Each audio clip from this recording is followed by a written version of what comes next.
순례자의 길 강해 오늘 또 진행하도록 하겠습니다. 지난 시간에 크리스찬과 신실 씨가 허영의 도시에서 겪었던 일들을 살펴보았죠. 크리스찬과 신실 씨는 허영의 시장에서 파는 그 상품들에 전혀 관심이 없고 오직 진리를 구하는 데에만 관심이 있었습니다. 이러한 그들의 모습이 그 도시 사람들에게는 눈에 가시 같았고, 그래서 조롱하고 핍박하고 폭행하기까지 했습니다. 그래서 급기야 도시를 소란케 했다는 누명을 씌워서 재판에 넘기게 된 것이죠. 이러한 중에도 이 크리스찬과 신실 씨는 그 세상과 타협하지 않았고 담대히 자신의 신앙을 증언하였습니다. 특별히 이 신실 씨가 강하게 자신의 신앙을 담대히 증언했는데, 그 때문에 이제 신실 씨가 먼저 순교를 하게 되는데 아주 비참하게 죽임을 당하게 됩니다.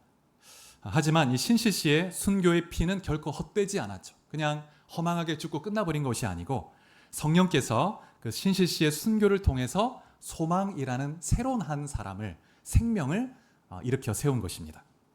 그래서 한 사람이 진리를 증거하다가 순교하자 그 죄에서 다른 한 사람이 일어나서 크리스찬의 순례에 동행하게 된 것입니다. 그것이 바로 소망씨입니다. 소망. 그래서 오늘은 이제 크리스찬과 소망씨가 순례길을 가게 되는데, 이들이 이 순례길을 걸으면서 만난 두마음씨라는 사람을 만나게 되는데, 이 두마음씨와 나눈 대화를 살펴보려고 합니다. 이 두마음씨라는 이 이름은 또 다른 뭐 번역들을 보면, 철로역정에 보면 사심이라는 이름으로 번역이 되기도 하는데, 오늘 우리가 본문에 보면 좀 주목해 보아야 할 단어가 하나 있습니다.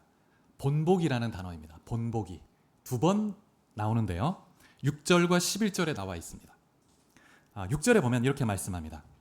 이러한 일은 우리의 본보기가 되어 우리로 하여금 그들이 악을 즐겨한 것 같이 즐겨하는 자가 되지 않게 하려 함이니.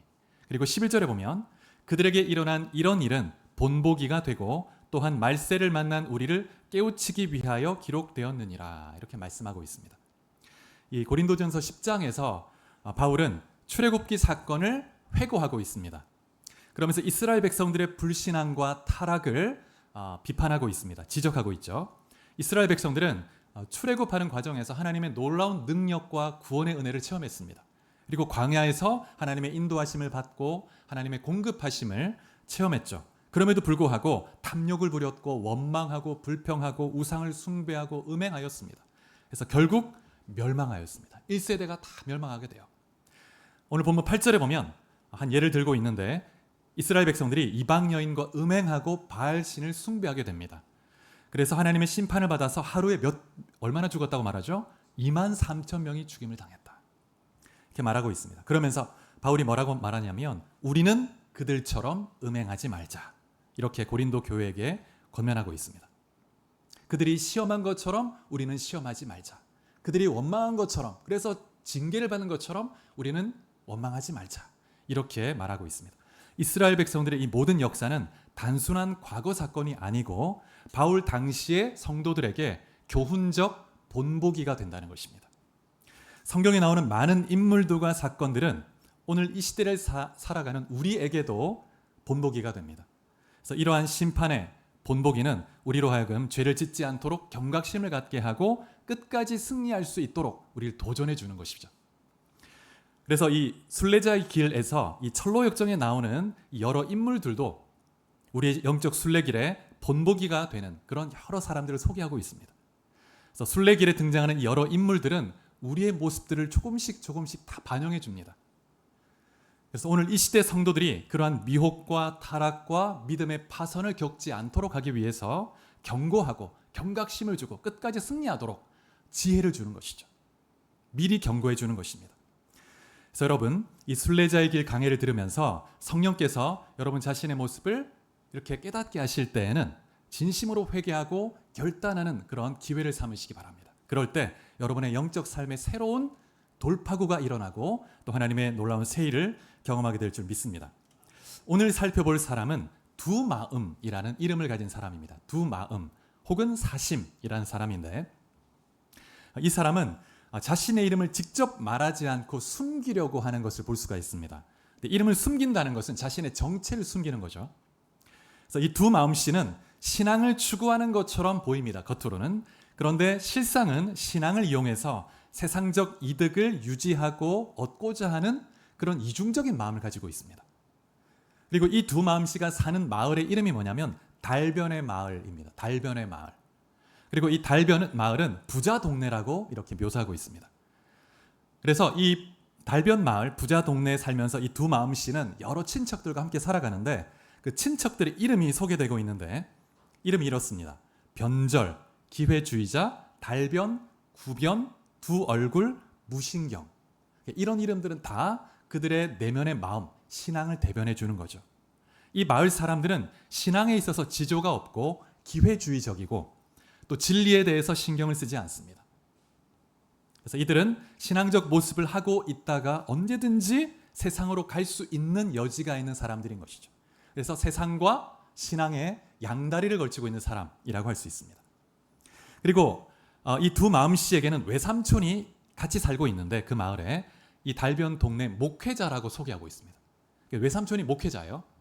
근데 이 목회자 이름이 뭐냐면 두 혀를 가진 사람이다. 벌써 이름부터 좀 재미있죠. 그 어떤 목회자인지 보여주죠. 진리를 증언해야 함에도 불구하고 그 시대 사조에 따라서 그 성도들의 귀를 이렇게 시원하게 해주는 사람, 말을 바꾸는 사람입니다. 진리를 배우고 가르치는 것보다 세상적 이득에 따라서 따라가는 그런 목회자인 것이죠. 그리고 또 이 두 마음씨가 자신의 아내를 소개하는데 자신의 아내는 아주 명문가, 교양 넘치는 이런 여인이다. 이러면서 막 자랑을 합니다. 그래서 이 마을, 이 달변 마을을 보면 목회자부터 성도까지 전체가 세속화되어 있습니다. 그래서 그런 세속화된 시대를 반영해주고 있죠. 그러면서 이 두 마음씨가 말하기를 자신은 지나치게 엄격한 종교인들과는 다르다는 거예요. 나는 그렇게 엄격한 신앙생활을 하는 사람이 아니다. 합리적이고 상식적인 균형 잡힌 그런 신앙을 가진 사람이라고 말하면서 자신의 특징을 이렇게 소개합니다. 첫 번째는 세상 풍조와 충돌하는 법이 없다. 잘 보조를 맞춘다는 거예요. 그리고 두 번째, 교회가 황금빛 시대를 만나서 잘 나갈 때 항상 최선을 다한다는 거예요. 그래서 이런 유의 사람은 세상과 보태서 세상과 충돌 없이 살아가는 사람들입니다. 그래서 자신들의 이익에 관심을 두고 우선순위가 자신들의 이익에 있습니다. 그래서 성경적 진리를 기준으로 사는 것이 아니고 세상 풍조에 타협해서 살아가는 그런 사람들입니다. 근데 이런 사람은 사실은 우선순위가 세상의 풍조, 세상에 있는 거예요. 그래서 만약 교회가 환난이나 핍박 속에 들어가기만 하면 이들은 언제든지 교회를 떠나가게 될 것입니다. 자신들의 목적을 이룰 수가 없기 때문이죠. 그리고 자신들이 가진 신앙을 위해서, 진리를 위해서 대가를 지불할 수 없기 때문입니다. 대가를 지불할 수 있는 신앙이 진짜 신앙이죠. 사랑하는 사람을 위해서 대가를 지불할 수 있는 사랑이 진짜 사랑이죠. 믿음도 똑같습니다. 두 마음씨가 이렇게 자랑했습니다. 자신은 현실을 파악하는 능력이 뛰어나기 때문에 어떤 일이 일어나도 자신의 그 뛰어난 판단력 때문에 그 모든 상황이 기회가 된다는 거예요. 아주 판단력이 뛰어나다는 거죠. 그러면서 자신과 동행하게 되면 당신들도 유익이 있을 테니까 함께 동행합시다. 이렇게 제의를 합니다. 그런데 크리스찬이 이 사람을 딱 간파했어요. 그래서 이렇게 대답을 했습니다. 당신이 우리와 함께 가려면 이 시대의 사조를 거스르고 가야 됩니다. 교회가 황금 신발을 신고 있을 때뿐 아니라 누더기 옷을 입고 있을 때에도 따라가야 합니다. 주님께서 박수갈채를 받을 때나 쇠고랑을 차고 계실 때나 항상 주의 곁에 있으면서 따라가야 합니다. 그럴 수 있습니까? 이렇게 얘기를 하는 거예요. 그러자 두 마음씨가 그런 엄격한, 그런 좀 지나친, 너무 한쪽으로 기울어진 신앙은 강요하지 말라 나한테. 나는 나의 오래된 원칙을 포기할 수 없다는 거예요. 그러니 나는 그냥 나 혼자 가겠소. 당신들끼리 가시오. 이렇게 그래서 이제 분리가 되는 것이죠. 여러분, 믿음의 진정성은 고난 가운데 끝까지 그리스도를 믿고 따를 때 드러납니다. 정말 대가를 지불할 수 있을 때 드러나게 되는 겁니다. 고난조차도 친히 감수하고 믿음을 지켜갈 때 진정한 신앙이 드러나는 것이죠. 여러분, 예수님께서는 우리의 죄를 담당하고 우리에게 생명을 주시기 위해서 고난의 길을 걸으셨습니다. 그리고 십자가에서 비참하게 우리를 대신해서 죽으셨죠. 우리에게 너무나 놀라운 사랑을 베풀어 주셨습니다. 그러한 사랑을 받은 우리가 세상적인 인정을 받고 박수갈채를 받을 때에만, 그리고 유익이 있을 때에만 그리스도를 따른다면 진짜 신앙, 주님을 향한 진짜 사랑이라고 할 수 없겠죠. 그래서 믿음의 길은 그리스도와 함께 고난받는 것조차 감수하며 가는 길이다, 이렇게 말할 수 있습니다. AD 313년에 당시 로마 황제가 콘스탄틴 황제였는데 밀라노 칙령을 발표했습니다. 이 밀라노 칙령을 발표를 통해서 기독교를 포함해서 모든 종교의 관용을 선포했습니다. 종교의 자유를 선포한 거예요. 그런데 콘스탄틴 황제가 기독교인이었기 때문에 기독교가 공식 국가 종교처럼 되었습니다. 그래서 교회로부터 몰수했던, 그동안 핍박하면서 몰수했던 그 모든 교회 재산을 다 교회에 환수해 주었습니다. 환원해 주었어요. 그래서 이후에 기독교가 말 그대로 진짜 황금 시대를 맞이했습니다. 그래서 세례를 받고 기독교인이 되어야만 출세를 할 수 있는 그런 시대가 된 것입니다. 여러분, 이때 처음으로 교회에 건물이 서기 시작한 겁니다. 그전엔 건물이 없었어요. 교회가 무엇인가에 대한 그 의미도 그때부터 퇴색되기 시작한 거예요. 이런 때는 누구나 기독교인이 되려고 했을 겁니다. 그리고 세상과 벗하면서도 그리스도인으로 살아갈 수 있는 그런 시대였습니다. 이런 시대는 예수를 믿는 것이 전혀 어려운 일이 아니었죠. 오히려 예수를 믿고 교회 다니는 것이 일종의 세상의 처세술과 같은 것입니다. 교회를 다녀야 그리고 사교적으로 다 여러 사람 만날 수 있고 성공할 수 있는 거예요. 이러한 때의 믿음은 그 믿음이 참된 믿음인지 겉으로만 봐서는 알 수가 없는 것입니다. 핍박 속에서도 예수를 부인하지 않고 순교에 직면한 상황에서도 그때도 세례를 받고자 한다. 진짜 신앙인 것입니다. 여러분, 오늘 이 시대는 어떨까요? 오늘도 4세기 로마 시대와 크게 다르지 않을 것입니다. 신앙을 가진다고 우리는 전혀 핍박받지 않습니다. 세상과 벗하면서도 얼마든지 신앙생활을 할 수 있습니다. 이런 면에서 이 두 마음씨의 이 신앙은 우리가 유심히 살펴보아야 되고 우리 자신을 돌아보는 그런 계기로 삼아야 될 필요가 있습니다. 그래서 이 두 마음씨는 일정 수준의 그 신앙에 안주하는 그런 신앙의 삶을 살고 있는 사람이라고 할 수 있습니다. 그러면서 열정적으로 주님을 믿고 따르려고 하는 그런 사람들에 대해서 은근히 좀 꺼려하고 적대감을 품는 그런 사람이죠. 그런 신앙입니다. 이것은 하나님 앞에 죄입니다. 죄. 이런 사람은 생각하기를 내가 구원받을 만한 그런 정도의 신앙이 있다고 생각합니다. 그러니 그 이상의 신앙을 추구하는 것은 좀 지나치다. 너무 과하다. 나는 좀 균형 있게 하고 싶다. 이렇게 생각하는 것입니다. 어떤 일정 수준의 이 정도면 천국 가겠지라고 생각하는 거예요. 하지만 오히려 이런 태도는 그들이 구원에 이르지 못하는 상태에 있다고 하는 것을 이렇게 암시할 수도 있습니다. 왜냐하면 여러분, 참된 믿음을 가진 사람은 온전한 그 신앙을 열망하면서 끊임없이 주님을 찾습니다. 주님을 알아가고 믿음이 자라가기 위해서 주님을 찾고 구하고 말씀을 또 내 마음에 새기며 그 말씀을 붙들고 씨름하며 순종하려고 애를 쓰죠. 그래서 그러한 사람의 삶에 열매가 따라오게 되는 것입니다. 그래서 크리스찬과 소망은 이 두 마음씨의 이 말을 듣고 나서 이 두 마음씨와 함께 가는 것은 좋지 못하겠구나. 그래서 우리가 먼저 앞서 갑시다. 그래서 앞서 가기 시작합니다. 그래서 더 이제 떨어지게 되죠. 그리고 나서 이제 소망 씨와 크리스찬이 앞서가고 나니까 이제 또 다른 3명의 친구가 와서 이 두 마음 씨와 만나게 됩니다. 같은 부류의 사람을 만나게 돼요. 그래서 이 세 사람의 이 남자 이름이 뭐냐면 세상 사랑, 돈 사랑, 수전노. 이런 사람이 두 마음 씨, 딱 이름부터 뭔가 딱 맞지 않습니까? 근데 이들은 어릴 때부터 같이 자란 친구였습니다. 그래서 이 세 친구는 학교에서 폭력과 속임수, 아첨, 거짓말, 또 종교의 탈을 쓰고 이득을 얻는 기술, 이런 걸 함께 익숙하게 배우고 그렇게 인식하며 살았던 사람이죠. 그러면서 이 세 친구가 두 마음씨에게 이렇게 물어봅니다. 앞서가는 두 사람은 왜 그들만 앞서가고 있습니까? 우리와 동행하면 서로에게 유익이 될 텐데, 이렇게 얘기를 합니다. 그러자 두 마음씨가 이렇게 답을 하는데, 이 답을 보면 이 두 마음씨가 어떤 신앙인지 다 잘 보여줍니다. 이렇게 말을 합니다. 그들은 비바람이 몰아쳐도 계속 걸어가야 한다고 했지만 저는 좀 더 여건을 보고 순풍이 불 때 출발하는 게 지혜라고 생각합니다. 그들은 위험 속에서도 하나님을 따르겠다고 했지만 저는 제 삶, 제 가정과 재산과 또 내 인생과 그런 것을 지키는 것도 중요하다고 생각합니다. 저는 너무 튀지 않으면서도 신앙을 지킬 수 있는 방법을 찾고 싶었습니다. 그들이 지나치게 믿음에 올인하는 모습보다는 균형 잡힌 신앙을 저는 더 건강하다고 생각합니다.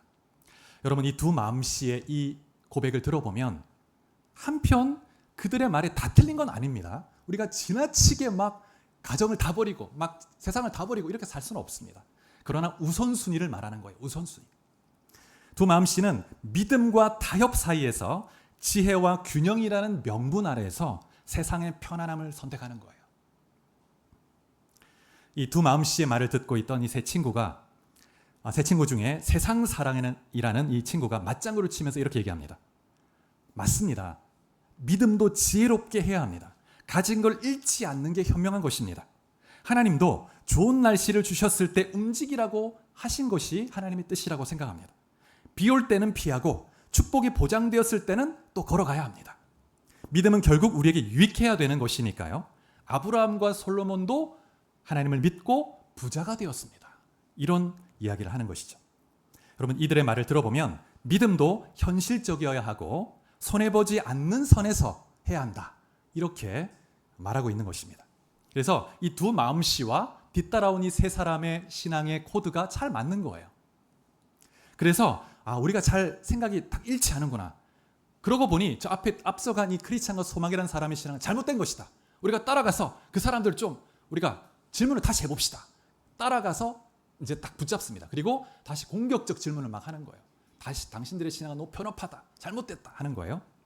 그러자 크리스찬이 요한복음 6장 26절을 인용하면서 이렇게 답변하는데 우리 같이 한번 말씀을 읽어볼까요? 이 앞에 스크린 보시고 시작.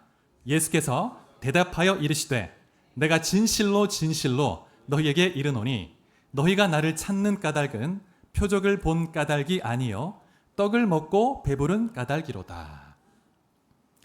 지금 이 두 마음씨와 그 세 친구와 같은 부류가 지금 이 본문에 나와 있습니다. 오병이어의 기적을 행했습니다. 물고기 2마리, 보리떡 5개를 가지고 5,000명을 먹이는 놀라운 기적을 행했습니다.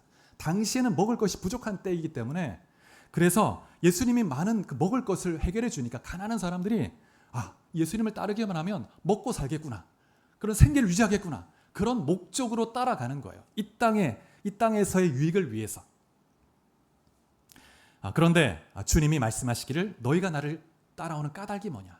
먹고 배부른 까닭이구나. 이렇게 딱 그 중심을 주님이 간파한 것이죠.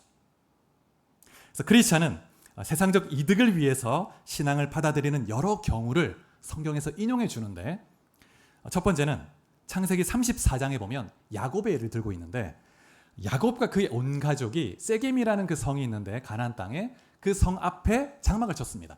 그런데 그 성에 있던 성주 하몰과 그 아들 세겜이라는 사람이 있습니다. 근데 가만히 보니까 야곱이 제법 양과 소도 많고 재산이 많아요. 그래서 우리가 이 야곱과 그 재산을 다 흡수해버리자. 그럼 어떻게 해야 될까? 근데 야곱은 우리가 이 땅에 머물기 위해서는 우리가 할례를 받아야 된다고 하니까 그러면 그 이제 세겜 성의 사람들에게 이 성주가 얘기합니다. 우리 가운데 모든 남자가 그들이 할례를 받은 것 같이 할례를 받는다면 그들의 모든 재산이 우리의 것이 되지 않겠느냐. 우리가 할례를 받자 얘기하는 거예요. 그래서 그 세겜 성의 모든 사람들이 할례를 다 받습니다. 남자들이. 이들이 할례를 받은 것은 신앙적 결단이 아니었고 야곱의 재산을 다 흡수하기 위해서 할례를 받은 거예요. 이것도 두 번째, 신약에 보면 바리새인들이 있는데 바리새인들은 참 위선적인 신앙인이었습니다. 겉으로만 열심히 있는데 그 속은 굉장히 탐심이 많은 사람들이었죠. 자, 우리 누가복음 20장 47절 같이 한번 봉독해 보겠습니다. 이 앞에 보시고 시작. 그들은 과부의 가산을 삼키며 외식으로 길게 기도하니 그들이 더 엄중한 심판을 받으리라 하시니라. 당시 바리새인들이 어떤 행위를 했냐면 겉으로는 굉장히 경건한 자로 이렇게 얘기합니다. 그렇게 금식하고 막 기도하고 사람들의 눈에 막 띄게 합니다. 그런데 어떻게 하냐면 과부들이 있으면 나름대로 재산이 다 있거든요. 그런데 특별히 재산이 있는 과부들을 대상으로 내가 보호자가 되겠소. 그리고 당신의 생활을 책임져 주겠소 하면서 그 모든 재산과 함께 딱 자기가 흡수해버리는 거예요. 그러면서 사회적으로는 내가 이 과부를 돌보고 있다. 이렇게 한다는 거예요. 그런 사람들에 대해서 얘기하는 것입니다. 그 다음에 세 번째, 유다, 예수님의 제자 중에서 유다 역시 어떤 이익을, 돈의 목적, 돈의 욕심 많은 사람이었습니다. 특별히 이 유다는 예수님 그 공동체에서 제자들 가운데서 회계를 맡아서 돈을 관리했습니다. 돈을 늘 관리하면서 욕심이 생기는 거예요. 그래서 종종 돈을 훔쳤다고 얘기하고 있습니다. 요한복음에 보면. 근데 그런 마음이 가득하니까 사탄이 이 유다에게 예수님을 팔려는 생각을 넣어주었다고 말하고 있죠. 그래서 결국 유다는 비참한 죽음을 맞이했고 지옥 자식이 된 것입니다. 또 사도행전 8장에 보면 어떤 장면이 나오냐면 마술사 시몬이라는 사람이 나옵니다. 평소에 마술을 하고 주술한 이런 사람이었는데 이 빌립 집사를 통해서 예수님을 알게 됐습니다. 예수를 믿었어요. 그리고 예수를 믿게 됐는데 여전히 그 마음은 탐심이 가득했습니다. 자신의 옛 과거의 욕심을 버리지 못했어요. 그런데 한 번은 이제 사도들이 와서 이제 제자들에게 기도를 하는데 성령이 막 임합니다. 예언하고 방언하면서 놀라운 역사가 나타나니까 야, 저런 능력을 나도 받으면 좋겠다. 나도 내가 돈을 줄 테니까 그런 능력을 사게 해달라고 하는 거예요. 또 다른 마술사적인 신앙을 하려고 하는 겁니다. 여러분 성경에도 이러한 예들이 참 많이 나오죠. 바로 이들이 두 마음 또 새 친구와 같은 신앙인 것입니다. 그래서 이 세상의 이득을 위해서 신앙을 가진 사람은 결국 이 세상의 이득을 위해서 언제든 신앙을 버릴 수 있는 사람들이죠. 이렇게 크리스찬이 대답을 하니까 두 마음과 이 새 친구가 어떻게 답할지 알지 못하고 그냥 할 말이 없는 거예요. 그래서 그냥 떠나갔다고 말하고 있습니다. 그리고 나서 크리스찬이 소망씨에게 이렇게 말을 합니다. 저들이 나 같은 사람의 말에도 아무 반박하지 못하는데 소멸하는 불이신 하나님 앞에 서면 어떤 말을 할 수 있겠습니까? 그래서 여러분 이 두 마음과 새 친구들은 예수님을 믿고 예수의 뜻대로 사는 것보다 이 땅에서 누리는 그 복에 더 우선순위를 두고 있는 사람이었습니다. 여러분 복음, 좋은 소식, 기쁜 소식, 복음이라는 것은 이 현세 땅에서 우리가 바라고 원하는 소원을 다 이루는 그것을 의미하지 않습니다. 그 이상의 소식입니다. 우리가 예수를 믿고 따를 때 주님은 복을 주십니다. 은혜를 주세요. 그럼에도 불구하고 그것이 목적이 아닙니다. 이러한 현세적 목적, 축복만을 위해서 신앙생활하는 것을 우리는 기복신앙이라고 얘기하죠. 또 신학적으로 표현하면 번영신학 이렇게 표현합니다. 근데 이것은 성경적 관점이 아니죠.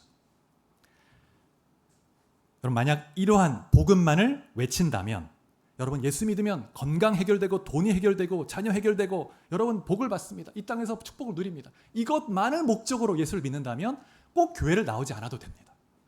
불교의 절에 가도 이런 것을 구하고요. 다른 종교에 가도 다 구할 수 있습니다. 교회에만 있는 것이 무엇인가? 그 이상의 것, 이 땅에서 죽음 이후의 영원한 그 세계에 대해서 우리가 말씀하고 있는 것이죠.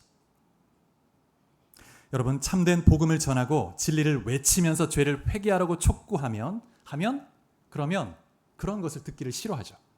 자, 우리 디모데후서 4장 3절 한번 같이 봉독해 보겠습니다. 자, 이 앞에 시작. 때가 이르리니 사람이 바른 교훈을 받지 아니하며 귀가 가려워서 자기의 사욕을 따를 스승을 많이 두고. 여러분 참된 복음은 뭐냐면 우리가 다 죄인이라는 것입니다. 이 천지를 창조하신 하나님, 그 하나님의 뜻에 순복하지 않고 그분이 생명의 근원 되신데 그분을 떠나서 내 마음대로 내 뜻대로 살아보겠다. 이게 죄이죠, 죄. 그래서 하나님을 떠난 결과 우리는 죽음을 맞게 됐습니다. 영원한 심판을 받아야 합니다. 영원한 지옥에서. 그래서 우리가 죄인이라는 것을 딱 선포합니다. 당신은 죄인입니다. 그게 실제이죠, 영적 실제. 그래서 우리가 예수님이 필요합니다. 이 죄의 문제를 해결할 분은 예수를 믿는 것밖에 없습니다. 왜냐하면 예수님이 우리를 대신해서 십자가에서 죽으시고 부활했기 때문에 예수가 아니면 죄의 문제를 해결할 수 없다는 거예요. 그래서 참된 복음에는 항상 죄인됨이 선포됩니다. 그런데 이 복음을 듣기가 싫은 거예요. 그래서 마지막 때가 되면 이러한 바른 복음, 바른 진리를 듣기를 싫어하고 자기 사욕을 따라서 말을 전해주는 스승을 많이 따를 것이다. 이렇게 말하고 있는 것입니다. 자, 우리 디모데 전서 6장도 한번 보시겠습니다. 마지막 때 징조 중에 하나인데 우리 같이 한번 9절 10절 봉독해 보겠습니다. 시작. 부하려 하는 자들은 시험과 올무와 여러 가지 어리석고 해로운 욕심에 떨어지나니 곧 사람으로 파멸과 멸망에 빠지게 하는 것이라. 돈을 사랑함이 일만 악의 뿌리가 되나니 이것을 탐내는 자들은 미움을 받아 믿음에서 떠나 많은 근심으로 자기를 찔렀도다. 예, 마지막 때 많은 사람들이 그 심령 가운데 탐심과 정욕과 온갖 육체적인 마음에 다 가득 차서 결국 파멸, 멸망에 이르게 된다고 말합니다. 그러면서 돈을 사랑하는 것이 이 모든 악의 뿌리가 된다. 출발이 된다. 이렇게 얘기합니다. 크리스찬과 소망이 이 두 마음 일행보다 앞서가기 시작했습니다. 그러면서 이제 멋진 평원을 이제 만나게 되는데 이 평원의 이름은 안락의 평원입니다. 안락의 평원. 하나님이 쉼의 시간을 허락해 주신 거예요.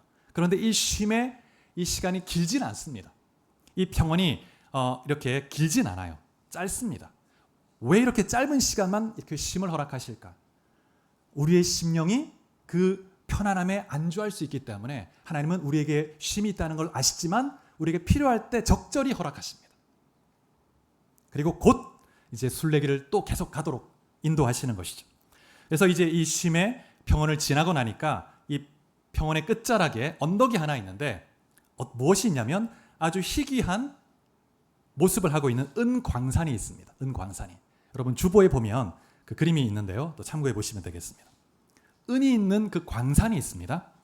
근데 이곳을 지나가던 많은 순례자들이 그곳의 지반이 약합니다. 지반이. 이 광산으로 막 땅을 파다 보니까 약해요. 근데 그걸 모르고 은을 얻으려고 욕심을 내다 가다가 이게 땅이 꺼지면서 많은 사람이 죽었다는 거예요. 그래서 많은 순례자들이 그 욕심 때문에 은을 찾으러 광산에 다가가다가 죽었습니다. 그런데 그 은광 입구 옆에 누가 있냐면 데마라는 사람이 있는 거예요. 그리고 이 데마라는 사람이 크리스찬과 소망씨를 이리 오라고 유혹하는 겁니다. 이리 오라고.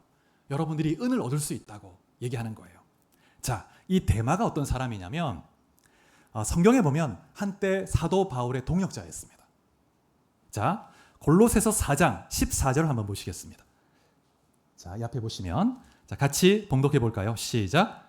사랑을 받는 의사 누가와 또 데마가 너희에게 문안하느니라. 여러분 이 골로새서를 기록할 당시에 데마가 바울과 함께 있었습니다. 바울의 동역자로 함께 있었는데 이때 바울은 로마 감옥에 있었습니다. AD 60년에서 62년 사이에 감옥 한 2년 정도 있었는데 1차로 로마 투옥되었을 때입니다. 로마 감옥에.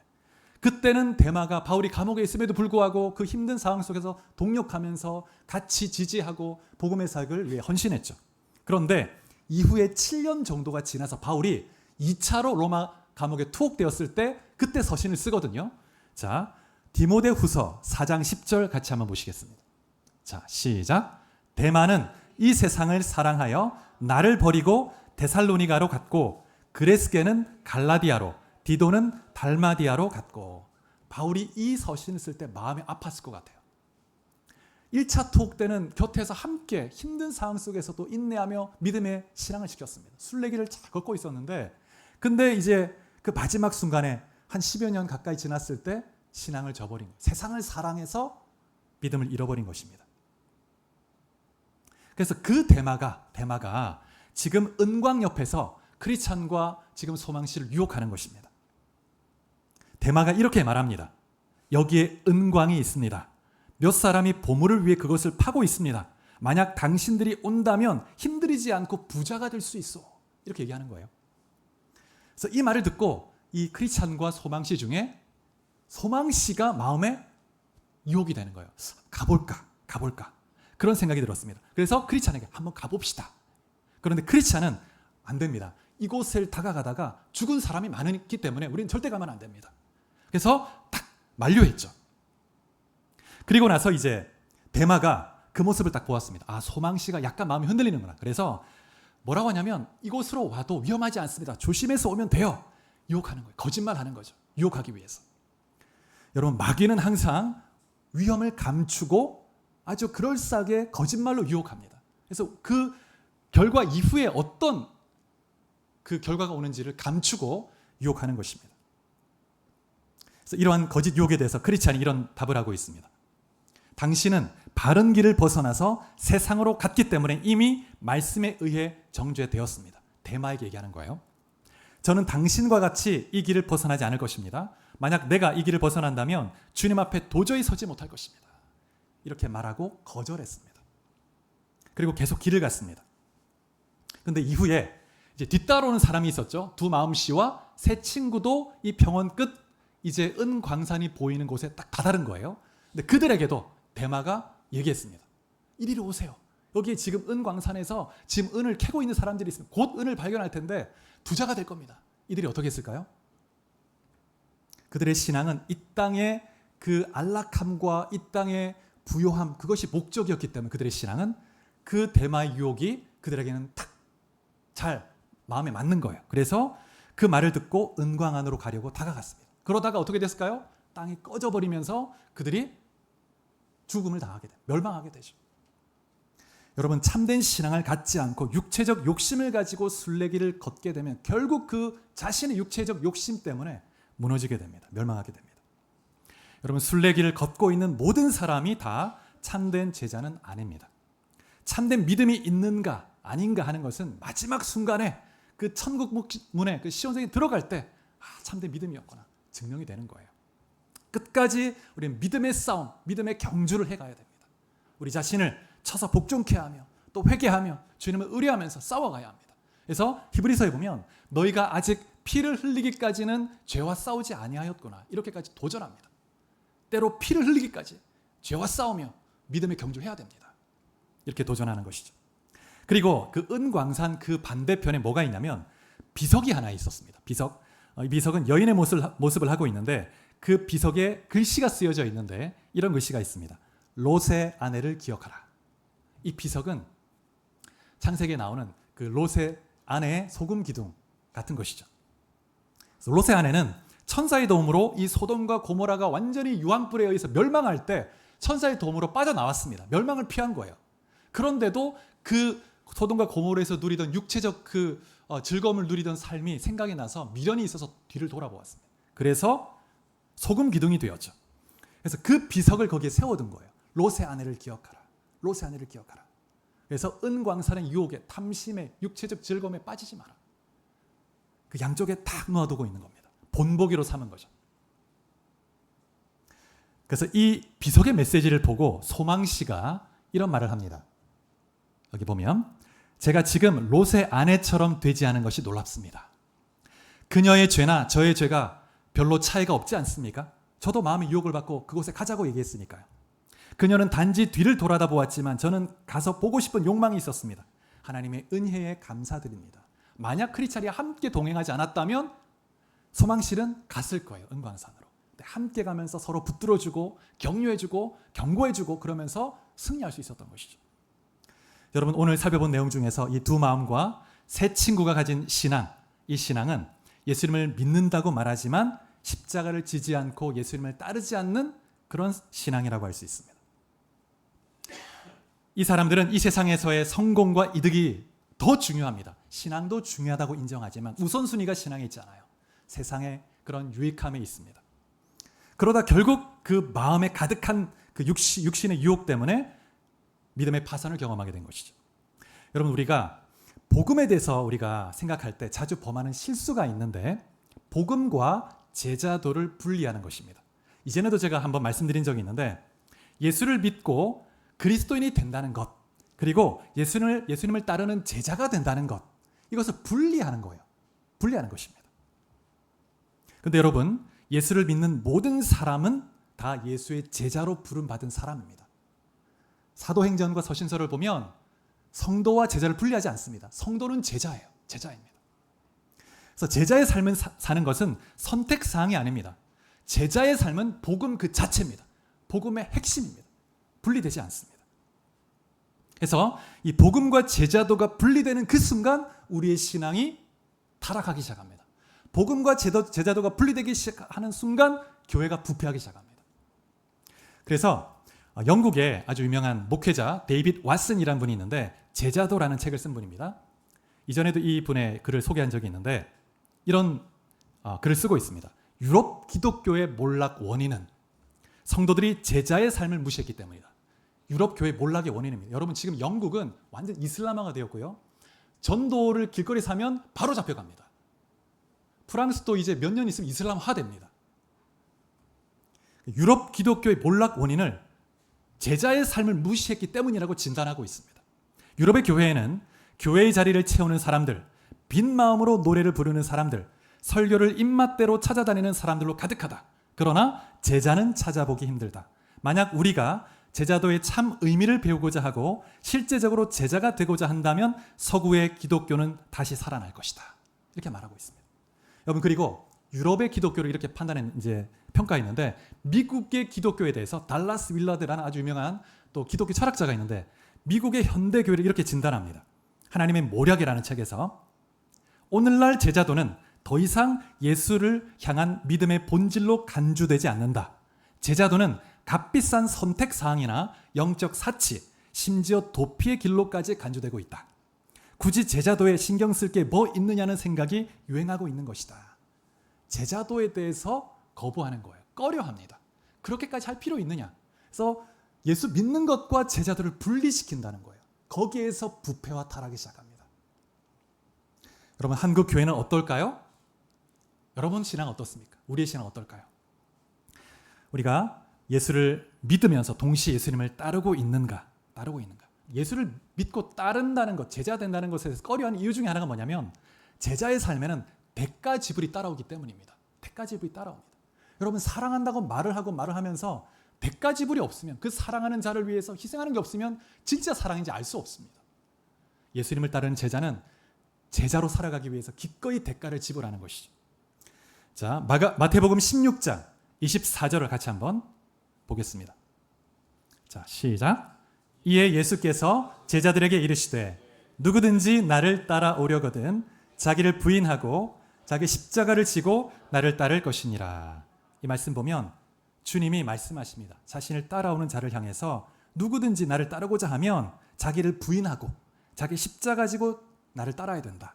이 말은 자신의 뜻과 계획을 내려놓고 주님의 뜻을 최우선순위로 해서 주님을 따라가야 된다는 거예요. 주님의 모습을 본보기로 삼아 발자취를 한 걸음 한 걸음 따라가야 된다는 것입니다. 그러면서 이어지는 구절에 보면 심지어 자신의 목숨을 구원하고자 하면 잃을 것이고 또 주님과 복음을 위해서 목숨을 잃으면 구원할 것이다. 이렇게 말씀하고 있습니다. 예수님을 따르는 제자로 살아갈 때 요구되는 그 대가의 지불은 생명의 권리까지도 주님께 넘겨드리는 거예요. 때로 생명의 그런 희생의 대가를 지불하는 순간에도 주님을 따르겠다고 하는 결단, 그것이 제자의 삶입니다. 믿음이죠. 여러분, 이렇게 우리가 할 수 있는 것은 예수님 그분 자신이 먼저 그러한 사랑을 보여주셨기 때문입니다. 주님이 자신의 그 사랑, 생명을 희생하는 그 위치까지 가는 사랑을 보여주셨습니다. 십자가에서. 그래서 우리가 예수님의 제자가 돼서 주님을 따르는 것은 세상적 관점에서 보면 비합리적으로 보일 수 있고 또 손해보는 일처럼 보일 수 있습니다. 근데 그렇지 않습니다. 여러분, 예수님을 위해서 기꺼이 대가를 지불하고 제자의 삶을 산다는 것은 놀라운 소망이 있고 감격스러운 일입니다. 자, 우리 마태복음 13장 44절 한번 봉독해 보겠습니다. 이 앞에 스크린 보시고 시작. 천국은 마치 밭에 감추인 보화와 같으니 사람이 이를 발견한 후 숨겨두고 기뻐하며 돌아가서 자기의 소유를 다 팔아 그 밭을 사느니라. 이것이 믿음이고 제자의 삶입니다. 한 소장농이 밭을 갈다가 보물상자를 발견합니다. 그리고 그 보물상자를 다시 묻어두고 가서 자신의 전 재산을 다 팔아서 가서 그 밭을, 볼품없는 그 밭을, 얼마 되지 않는 그 밭대기를 사는 거예요. 주변의 사람 뭐라고 했을까요? 너 정신 나간 거 아니야? 그걸 왜 다 사? 야, 그렇게 비싸게 샀어? 그렇지만 이 사람은 압니다. 그 안에 보화가 있다는 걸 알아요. 그 사람에게는 전혀 이것이 아깝지가 않습니다. 자신의 재산을 다 팔아도 아깝지가 않아요. 여러분, 이것이 믿음이고 제자의 삶입니다. 그런 감격이 있는 거예요. 그 안에 보화가 그 마음속에 숨겨져 있습니다. 여러분, 그래서 천국은 우리 삶의 일부가 될 수 없죠. 우리의 모든 것입니다.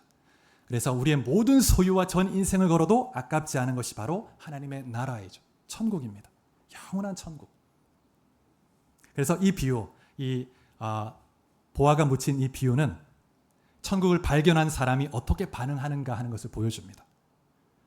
사랑하는 여러분, 순례자의 길, 제자의 삶에는 때로 고난이 있을 수 있습니다. 어려움이 있을 수 있습니다. 또 말씀에 순종하려고 하는 것이 세상적으로는 충돌한 것이 될 때도 있습니다. 그럼에도 불구하고 이 믿음의 길을 포기하지 않고 끝까지 갈 수 있는 그 비결이 있다면 이 길 끝에 보화가 있기 때문입니다. 보화가. 그 보화를 여러분 모두가 다 얻을 수 있기 바랍니다. 그래서 기쁨으로 때로 어려움이 있어도 낙심하지 않고 믿음으로 걸어갈 때 여러분 모두가 시온성에서 영원한 생명의 보화를 누리게 될 줄 믿습니다. 그런 성도가 될 수 있길 축복합니다. 같이 기도하시겠습니다. 우리 말씀을 생각하시면서